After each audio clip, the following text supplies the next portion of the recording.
Shalom saudara-saudara yang terkasih dalam Tuhan Yesus Kristus. Renungan kita pada hari ini diambil dari Lukas pasal yang ke-6, ayat yang ke-27 sampai yang ke-36. Judul renungan pada hari ini adalah mendoakan pemarah. Ada beberapa orang cepat berburuk sangka dan cepat marah. Saya pernah berurusan dengan orang pemarah dan saya tidak suka mendengar ucapannya yang kasar dan tajam. Meskipun hati ini jengkel, saya belajar sabar dan tetap berkata dengan sopan. Kalau seorang terus saja marah atau kasar, sering itu adalah tanda dia sedang diliputi kepahitan, sebab orang yang diliputi kepahitan cenderung melukai sesama. Hidup kita terlalu singkat untuk membiarkan pemarah mengotori hati dan hubungan kita. Alih-alih tersinggung dan terus menyimpan kata-kata seorang pemarah, mari kita mendoakannya dan meminta Tuhan menolongnya. Yesus tahu tidak mudah mengasihi musuh, khususnya seorang pemarah yang menyakiti hati kita. Tetapi dia memerintahkan kita melakukannya. Alasannya karena Tuhan baik terhadap orang-orang yang tidak tahu berterima kasih dan terhadap orang-orang jahat. Doa orang yang benar sangat besar kuasanya dan ada hasilnya. Yakobus 5 ayat yang ke-16. Kita mungkin tidak bisa mengubah hati seorang pemarah. Tetapi Tuhan bisa dan Tuhan bisa bekerja dengan berbagai caranya yang ajaib. Kita tidak bisa mencegah seseorang memarahi kita. Padahal kita tidak berbuat jahat kepadanya. Tetapi kita bisa mengendalikan respon hati. Kitab Amsal 19 ayat 11 berkata, akal budi membuat seorang yang panjang sabar dan orang itu dipuji karena memaafkan pelanggaran. Berdoalah bagi para pemarah yang Tuhan izinkan berurusan dengan kita. Kalau seseorang terus saja marah atau kasar, sering itu adalah tanda dia sedang diliputi oleh kepahitan. Oke. Sekarang kita melihat ya. Kasih yang sejati, kasih yang seperti apa sih ya? Oke, itu ya. Itu eksposisi kita, arahnya judulnya seperti itu gitu ya. Nah, mari kita baca Lukas pasal yang ke-6 ya.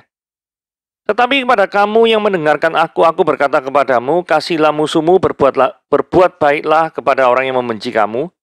Mintalah berkat bagi orang yang mengutuk kamu, berdoalah bagi orang yang mencaci kamu. Barang siapa menampar pipimu yang satu, berikanlah juga kepadanya pipimu yang lain, dan barang siapa yang mengambil jubahmu, biarkanlah juga dia mengambil bajumu. Berilah kepada tiap orang yang meminta kepadamu, dan janganlah meminta kembali kepada orang yang mengambil kepunyaanmu. Dan sebagaimana kamu kehendaki supaya orang berbuat kepadamu, perbuatlah juga demikian kepada mereka. Dan jikalau kamu mengasihi orang yang mengasihi kamu, apakah jasamu? Karena orang-orang berdosa pun mengasihi juga orang-orang yang mengasihi mereka. Sebab, jikalau kamu berbuat baik kepada orang-orang yang berbuat baik kepada kamu, apakah jasamu? Orang-orang berdosa pun berbuat demikian. Dan jikalau kamu meminjamkan sesuatu kepada orang, karena kamu berharap akan menerima sesuatu daripadanya, apakah jasamu? Orang-orang berdosa pun meminjamkan kepada orang-orang berdosa, supaya mereka menerima kembali sama banyak. Tetapi kamu, kasihilah musuhmu dan berbuat baiklah kepada mereka, dan pinjamkanlah dengan tidak mengharapkan balasan. Maka upahmu akan besar, dan kamu akan menjadi anak-anak Allah yang maha tinggi, sebab ia baik terhadap orang-orang yang tidak tahu berterima kasih dan terhadap orang-orang jahat. Hendaklah kamu murah hati, sama seperti Bapamu adalah murah hati. Oke, mari kita lihat ya. Kasih yang sejati, kasih yang seperti apa sih? Kasih yang mengasihi musuh. Jawabannya seperti itu. Pertama, langsung. Lugas, jelas. Gitu ya. Adam Clarke, seorang penafsir atau komentari. Gitu ya. Ini berkata gini, ini adalah perintah yang paling mulia atau luhur yang pernah diberikan kepada manusia. Agama yang salah atau palsu tidak berani memberikan perintah seperti ini. Perintah mengasihi musuh maksudnya. Karena tanpa pengaruh supranatural, nah ini perhatikan baik-baik ya. Tanpa pengaruh supranatural, itu pasti tidak akan bisa dipraktekkan untuk selama-lamanya. Betul ya? Kalau misalkan kita disuruh mengasihi musuh, tanpa orang itu mengenal kasih yang ada di Golgota itu, kasih di kayu salib, orang itu tidak akan pernah bisa melakukan. Karena dia tidak menemukan alasan yang cukup kuat untuk melaksanakan perintah kasihlah musuh.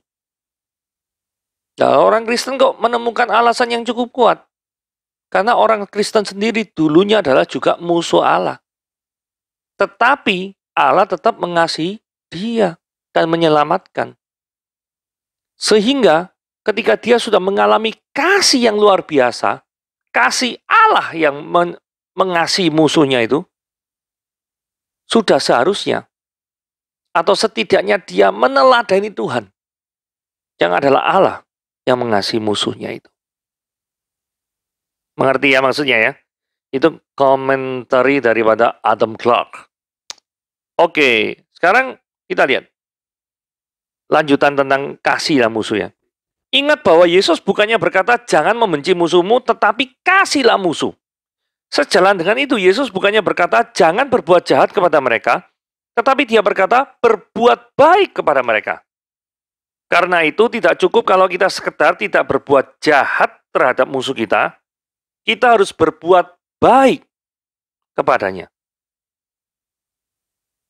Yesus sendiri bukan hanya mengajarkan ajaran ini, tapi dia sendiri mempraktekkan perintah mengasihi musuh. Khususnya pada waktu dia menjadi manusia dan menderita setelah mati di kayu salib untuk menebus dosa-dosa kita. Jelas ya sini ya. Jadi inti daripada slide ini adalah kasih itu adalah kasih yang aktif, yang berwujud. Jadi bukan pasif dalam pengertian, loh aku sudah tidak membenci musuh kok. Aku sudah tidak berbuat jahat kepada mereka kok.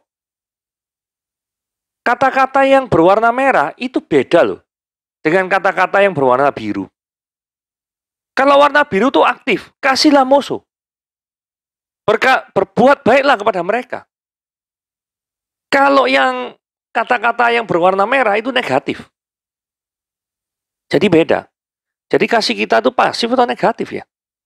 Nah ini yang perlu direnungkan bersama-sama. Oke, sekarang ayat yang ke-28. Mintalah berkat bagi orang yang mengutuk kamu. Berdoalah bagi orang yang mencaci kamu. Loh, ini repot ya. Tapi ada 3 ayat di dalam Alkitab yang membantu kita untuk memahami berdoa bagi musuh kita. Kisah 7 ayat 60 berkata gini. Sambil berlutut dia berseru dengan suara nyaring. Ini Stefanus ya. Tuhan, janganlah tanggungkan dosa ini kepada mereka. Dan dengan perkataan itu meninggallah dia. Stefanus ini ceritanya pengikut Tuhan dirajam batu. Tapi terhadap para perajam-perajam itu, dia ngomong, jangan tanggungkan dosa ini kepada mereka. Ada ayat pengampunan, berdoa bagi musuh. Lukas 23 ayat 34. Ini Yesus sendiri yang ngomong. Ya Bapa, ampunilah mereka, sebab mereka tidak tahu apa yang mereka perbuat. Ini juga berdoa kepada musuh. Yesusnya disalib, menderita, dihajar, dicambukin. Tapi Yesusnya bilang, jangan tanggungkan dosa ini kepada mereka. Ini doa pengampunan. Yang ketiga, yaitu 1 Korintus 4 ayat 12-13. Ini adalah pelayanan Paulus. Kami melakukan pekerjaan tangan yang berat. Kalau kami dimaki, kami memberkati. Loh, kalau kami dianiaya, kami sabar. Kalau kami difitnah, kami tetap menjawab dengan ramah. Kami telah menjadi sama dengan sampah dunia, sama dengan kotoran dari segala sesuatu, sampai pada saat ini. Jadi ini adalah 3 ayat yang berhubungan dengan pengampunan. Jadi di dalam Alkitab banyak sekali pengajaran tentang pengampunan. Saya tahu pengampunan adalah hal yang sulit sekali dilakukan. Bahkan oleh orang yang sudah menerima kasih Kristus pun. Karena butuh suatu, suatu keadaan hati yang lapang dada gitu ya. Atau cara mengungkapnya gimana ya? Mengungkap ada suatu butuh kebesaran hati untuk melakukan pengampunan itu. Itu mungkin lebih tepatnya seperti itu. Butuh suatu kebesaran hati, penerimaan terhadap orang yang bersalah kepada kita. Dan itu pasti bukan sesuatu yang mudah. Pasti bukan sesuatu yang mudah. Nah, sekarang ayat 29. Ya, ini terkenal ya ayat ini ya. Barang siapa tampar pipimu yang satu, berikanlah juga padanya pipimu yang lain. Nah, ini memang dipraktekno kayak gitu dah. Jadi kalau ada orang yang tampar, terus ini tamparan lagi. Artinya apa? Seperti kayak gitu sih. Nah, kalau kita lihat bagian paralelnya di Matius pasal yang kelima ayat 38 sampai 39. Bagian ini didahului oleh an eye for an eye, gitu ya. Mata ganti mata, gigi ganti gigi, gitu ya. Nah, kalau kita lihat konteksnya, mata ganti mata, gigi ganti gigi. Ini dalam Imamat pasal yang 24 ayat 20, Keluaran 21 ayat 23 ayat 25, Ulangan 19 ayat 21. Semuanya ini diberikan dalam konteks hukum pengadilan. Karena itu, artinya adalah pengadilan harus memberikan hukuman yang setimpal dengan kesalahan orang yang diadili. Itulah sebabnya an eye for an eye, a tooth for a tooth. Gitu ya. Nah, tujuan daripada hukum ini justru adalah supaya tidak terjadi balas dendam pribadi. Karena kalau balas dendam pribadi, wah wes gak karu-karuan. Sedikit sekali salah langsung dibunuh hukumannya misalkan seperti itu. Nah, tetapi para ahli Taurat menafsirkan bahwa an eye for an eye itu adalah sebagai hukum pribadi. Jadi boleh balas dendam pribadi. Nah, itulah sebabnya ada suatu semacam semangat pembalasan yang ditafsirkan oleh orang-orang Yahudi saat itu terhadap hukum ini. Itulah sebabnya dikoreksi oleh Yesus Kristus. Barang siapa tampar pipimu yang satu dan berikanlah juga pipimu yang lain. Artinya apa? Jangan membalas. Kaitannya sama an eye for an eye itu untuk pengadilan. Bukan untuk diterapkan dalam kehidupan sehari-hari. Kalau kehidupan sehari-hari, maka jangan membalas. Jadi arti daripada ungkapan barang siapa tampar pipimu yang satu, berikanlah juga pipimu yang lain, itu artinya jangan membalas. Jadi jangan segala sesuatu itu ditafsirkan hurufiah ya. Contoh misalkan gini, ada orang sedang jatuh cinta gitu ya. Ada orang ngomong gini, belahlah dadaku, di dalam hatiku terukir namamu. Misalkan ngomong kayak gitu ya, sama ceweknya itu. Terus ceweknya gitu pergi ke dapur ngambil pisau gitu. Terus membelah dadanya sungguhan. Ya mati kekasihnya. Ungkapan belahlah dadaku, di situ terukir namamu, itu adalah kata kiasan. Yang artinya engkau selalu ada di dalam hatiku. Gitu. Nah, artinya seperti itu. Bukan diartikan pergi ke dapur, ambil pisau, belahlah dadaku sekarang. Itu nanti masuk penjara. Itu loh. Oke?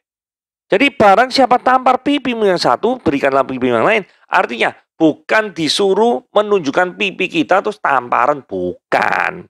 Artinya adalah jangan membalas. Sampai sini jelas ya? Oke. Sama seperti ini. Barang siapa yang mengambil jubahmu, biarkan juga dia mengambil bajumu. Ini apa nih ya? Ayat 29a ini sama. Tidak boleh diartikan secara hurufiah. 29b maksudnya. Sama seperti ayat 29a, tidak boleh diartikan secara hurufiah. Tetapi harus diartikan bahwa kita tidak boleh membalas perlakuan jahat kepada kita. Ya. Jadi kalau saudara dirampok di jalan, lalu saudara pulang dan ngambil uang di rumah untuk memberikan kepada perampok, dan saudara mengira bahwa, loh, kan disuruh ngomong ini, ngambil jubah, ada orang ngambil sesuatu dari milik kita, sama seperti ini, ada orang rampok, biarkan dia juga ngambil bajumu. Oh ya wes, tak kasih no lagi aja, yang tempat yang lain, apa? Uangku ada kok masih di rumah, silakan. Loh, ini salah. Jadi barang siapa mengambil jubahmu, biarkan juga dia mengambil bajumu, juga tidak boleh diartikan secara hurufiah. Kita tidak boleh membalas perlakuan yang jahat. Jadi maksudnya gini loh, kalau kalau membalas itu kan gini, barang siapa ngambil jubahmu, oh tak ambil balik kamu jubahmu. Nah, gitu loh. Ngerti ya maksudnya ya? Barang siapa ngambil jubahmu, oh tak sikat kamu rumahmu. Nah, itu kan balas. Nah, ini ungkapannya, barang siapa ngambil jubahmu, biarkan juga ia ngambil bajumu. Itu artinya tidak ada tindakan membalas. Jadi kedua ungkapan ini sama. Nuansanya itu adalah kiasan, bukan suatu yang hurufiah. Menafsirkan sesuatu yang kiasan dengan hurufiah, jadi kacau dunia nanti. Oke? Nanti saudara salah tafsir susah nanti. Nah, ayat 30. Berilah kepada setiap orang yang meminta kepadamu. Loh, orang langsung baca ini enak. Berarti orang boleh minta-minta ya? Kok di sini dikatakan berilah pada setiap orang yang meminta kepadamu? Itulah judul slide ini adalah, apakah hal ini tuh berlaku mutlak? Nah, mari kita lihat kitab suci bagian lainnya. Di dalam kitab suci bagian lain, kitab suci itu mengajarkan ini ya, hanya orang yang miskin dan yang berhak ditolong yang perlu diberi. Kok tahu? Dari Ulangan 15 pasal 7 ayat 7-8 dan Amsal pasal yang ketiga ayat 27 dan 28. Mari kita baca sama-sama. Ulangan 15 ayat 7-8. Jika sekiranya ada di antaramu apa? Orang miskin, salah seorang saudaramu di dalam salah satu tempatmu, di negeri yang diberikan kepadamu oleh Yehova Allahmu, maka janganlah kamu menegarkan hati ataupun menggenggam tangan terhadap saudaramu yang miskin. Artinya dia tolongan. Tetapi engkau harus membuka tangan lebar-lebar baginya dan memberi pinjaman kepadanya dengan limpahnya. Ingat ya, limpahnya ini bukan seadanya uang dikasihkan, enggak ya. Dikasih keterangan apa? Cukup untuk keperluannya seberapa yang dia perlukan. Ingat, seperti ini, jangan salah tafsir lagi. Berarti semua tabungan kita kasihkan pada orang miskin. Ya bukan. Ini adalah seberapa yang ia perlukan. Gitu loh. Amsal pasal yang ketiga ayat 27-28. Janganlah menahan kebaikan dari orang-orang yang berhak menerimanya. Yang berhak apa? Ya orang yang miskin tadi itu. Padahal engkau mampu melakukannya. Janganlah engkau berkata pada Samu, pergilah dan kembalilah, besok akan kuberi, sedangkan yang diminta ada padamu. Artinya, pada waktu kamu melihat ada orang yang butuh pertolongan, jangan sampai engkau menundanya. Artinya seperti itu. Ingat ya, kita harus memiliki kemampuan untuk mengambil intisari daripada perintah-perintah Yesus. Atau perintah-perintah dalam Alkitab. Karena kalau kita gagal mengambil intisari itu, nanti penerapannya tuh ngaco-ngaco. Gitu ya. Sehingga dengan adanya Ulangan 15 dan Amsal 3, maka kita bisa menjawab, bukan setiap adanya orang yang minta, maksudnya ada setiap orang yang memang benar-benar butuh. Gitu loh.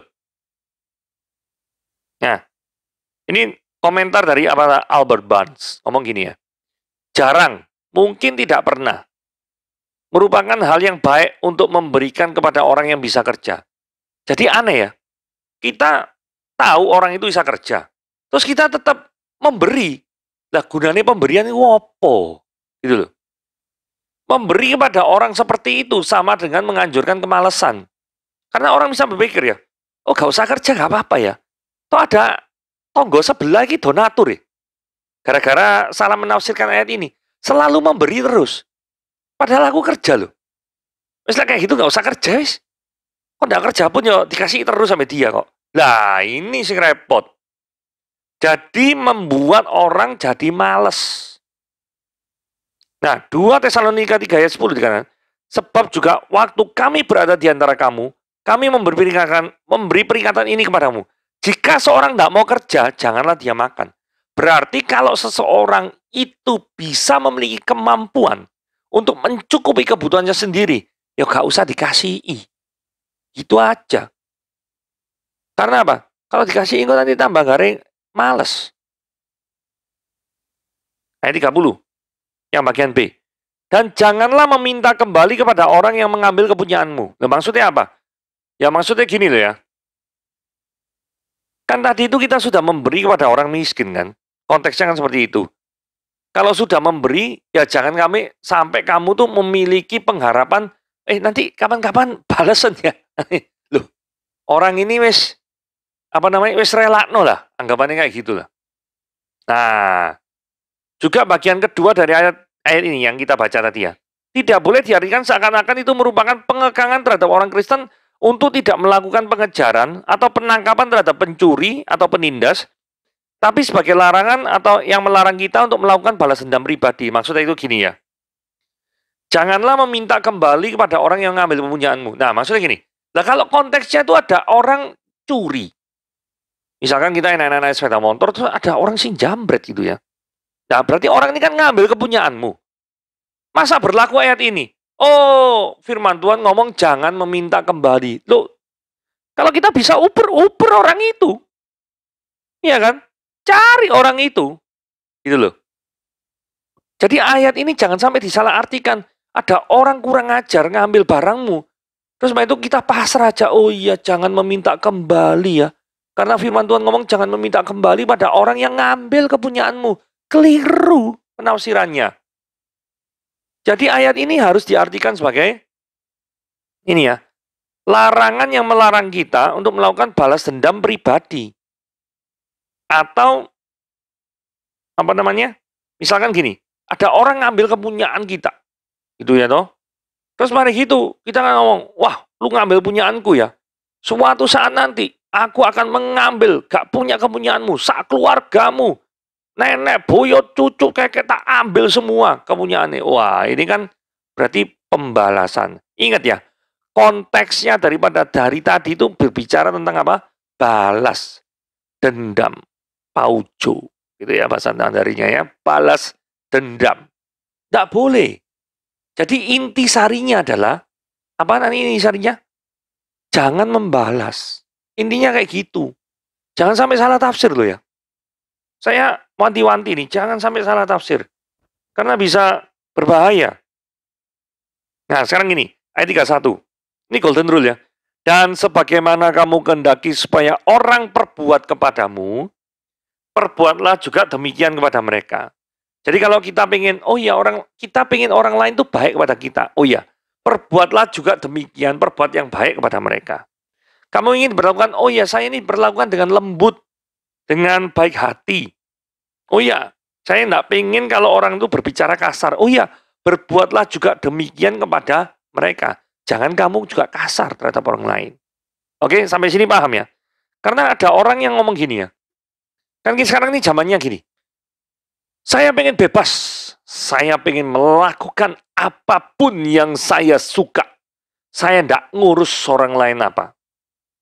Misalnya ada orang di pesawat terbang nih ya, ingin berbuat sebebas-bebasnya. Seperti pesawat yang sedang terbang tinggi. Saya ingin berbuat seenak-enaknya. Saudara, kalau Anda menghidupi konsep itu ya, Anda merasakan orang boleh berbuat seenak-enaknya. Maka jikalau ada orang lain yang tampar daripada pipimu, ya toh, kebetulan tadi itu bahas masalah tampar-tamparan ya. Jadi ilustrasinya, tampar pipimu, gitu ya kira-kira ya. Terus kemudian kamu marah enggak? Marah. Lah, kalau marah, berarti orang lain itu enggak boleh berbuat apa? Sebebas-bebasnya. Buktinya kamu marah kok. Artinya apa sih? Filosofi yang mengatakan, aku pengen berbuat sebebas, semau-mau apa gitu. Itu gak bisa dijalani. Buktinya kalau orang mau menjalani sesuai dengan prinsipmu, kamu sing protes. Sepanjang kebebasannya itu tidak mengganggu kenyamananmu, kamu nggak protes. Yes. Tapi begitu kebebasannya dia itu mengganggu kenyamananmu, maka kamu protes. Hubungannya apa sama Golden Rule? Sangat berhubungan. Golden Rule mengatakan, sebagaimana yang kamu kendaki orang perbuat kepadamu, perbuatlah demikian kepada mereka. Artinya apa? Kamu mikiri orang lain. Bedanya dengan filosofi kebebasan berperilaku apa? Aku ndak mikir no orang lain, sing tak pikir no diriku sendiri. Itu bedanya. Jadi ajaran Kristen selalu mengajarkan kita mikirkan orang lain. Filosofi dunia selalu mengajarkan pikirkan dirimu sendiri. Sudah jelas bedanya?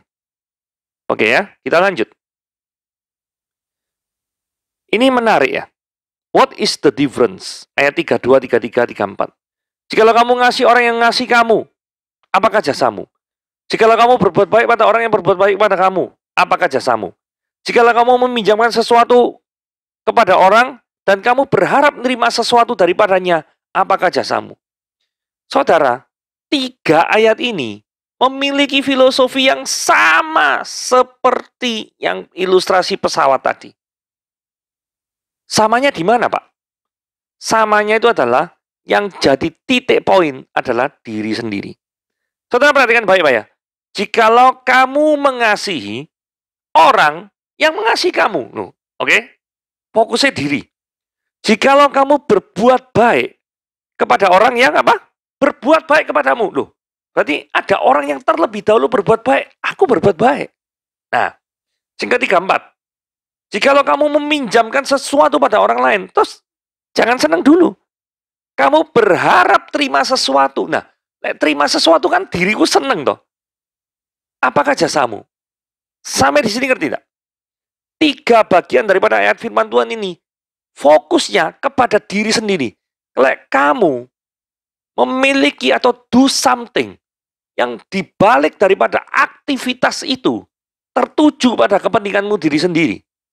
Apakah bedamu dengan orang dunia yang tidak mengenal Tuhan? Ayat ini dijawab, ayat ini? 3 persoalan ini dijawab di ayat yang ke-35, ngomong gini. Tetapi kamu, kasihlah musuhmu. Saudara ini ya, jikalau kamu mengasihi yang biru. Si merah ngomong, berbuat baiklah kepada musuhmu. Ini merah ya, berbuat baik ya. Karena musuh itu tidak akan mengasihi kita. Musuh tidak akan berbuat baik kepada kita. Tidak akan. Terus yang ketiga, pinjamkan dengan tidak mengharapkan balasan. Kalau sing tadi kan, mengharapkan menerima sesuatu, mengharapkan balasan. Nah, dengan ketiga aktivitas ini, itu barusan kita bisa disebut sebagai apa? Anak-anak Allah yang maha tinggi. Kenapa kok seperti itu? Karena Allah itu baik terhadap orang-orang yang tidak tahu berterima kasih dan terhadap yang jahat. Buktinya apa? Allah itu baik terhadap orang-orang yang jahat. Buktinya itu Roma 5 ayat 8. Akan tetapi Allah menunjukkan kasih-Nya kepada kita oleh karena Kristus telah mati untuk kita ketika kita masih berdosa. Saudara, ketika kita masih berdosa, sebagai orang yang menjengkelkan Tuhan, sebagai musuh Tuhan, Tuhan tidak menunggu kita baik terlebih dahulu untuk mati di kayu salib. Dia tidak menunggu event itu. Karena event itu mungkin tidak pernah terjadi.